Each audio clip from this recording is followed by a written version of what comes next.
వక్ఫ్ board భూములను ప్రభుత్వం కాపాడాలని హజ్రత్ జిందా బిక్కెన్ దర్వేష్ దర్గా మసీదు కమిటీ అధ్యక్షుడు మహ్మద్ రఫీక్ మహ్మద్ ఖదీర్ కోరారు.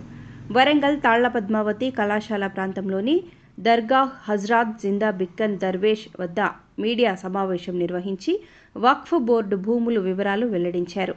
ఉర్సు జాకీర్ రెవెన్యూ గ్రామం పరిధిలో 1920 సంవత్సరం రికార్డుల ప్రకారం 17 ఎకరాల భూమి ఉండగా కొద్ది స్థలాలలో మసీదు నిర్మాణం చేశారు.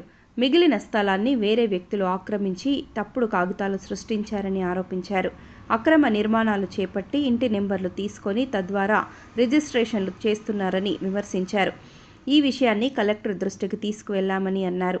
వక్ఫ్ బోర్డు భూములలో నిర్మాణాలు చేపడుతున్న వారిపై కేసులు నమోదు అయినట్లు పేర్కొన్నారు. ఉన్నతాధికారులు స్పందించి అక్రమ కట్టడాలను తొలగించి వక్ఫ్ బోర్డు భూములను రక్షించాలని కోరారు. ఈ సమావేశంలో ఆరిఫుద్దీనా, షఫీ, సత్తార్, మహ్మద్ అలీ, మీర్జా, యూసుఫ్, అమీర్ తదితరులు పాల్గొన్నారు. మొత్తం కబ్జాలు అయిపోయినది. ఇప్పుడు ఏం మిగిలిందంటే ఒకటి భూమి కనబడుతుంది. రికార్డ్ ఎన్ని ఎకరాల భూమి ఉంది, ఎంత కబ్జా అయింది? మొత్తం 17 ఎకరాల 5 గుంటలు అయింది. దాని మీద సగం కంటే ఎక్కువ ఇల్లు చేసుకున్నారు. ఇక సగం కంటే సగం వరకు ఏమో దాని మీద అది పట్టాలు చేంజ్ అయినాయి. దాని వాళ్ళు ఏం కట్టుకోలేదు.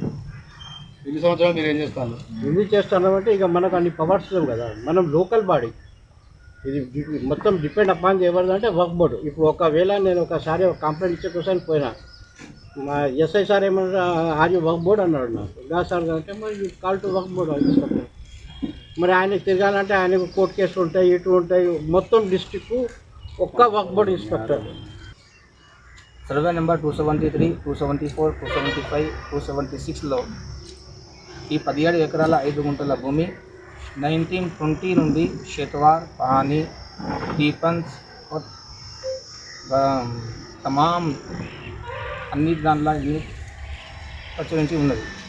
కానీ దీంట్లో అక్రమ కట్టడాలు మరియు ఆర్ఐలకు కలుపుకొని హౌస్ నెంబర్లు తీసుకొని దీని మీద రిజిస్ట్రేషన్ చేసుకున్నారు. తద్వారా అక్రమ కట్టడాలు కట్టి వక్ఫ్ బోర్డ్ భూమి కాదని, ఈ మస్జిద్ భూమి 600 గజాలే ఉందని, ఈ భూములు తనకే చెందినవని తమాం అమ్ముతున్నారు.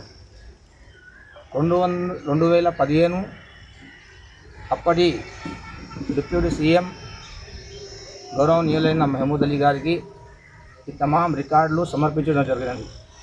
అప్పుడు ఇక్కడి వరంగల్ జిల్లా కలెక్టర్ వాకాటి కరుణ మేడంకు దీని మీద యాక్షన్ తీసుకోమని వారు రాసినారు. దాని తర్వాత 2017 కాటా అమరాపల్లి మేడం కూడా ఏడీ సర్వేయర్ ప్రభాకర్ రావు సార్తోని దీన్ని మొత్తం సర్వే చేయడం జరిగినది. మరియు అప్పుడు దీని టీపన్ కూడా ఇష్యూ చేసిన్నారు.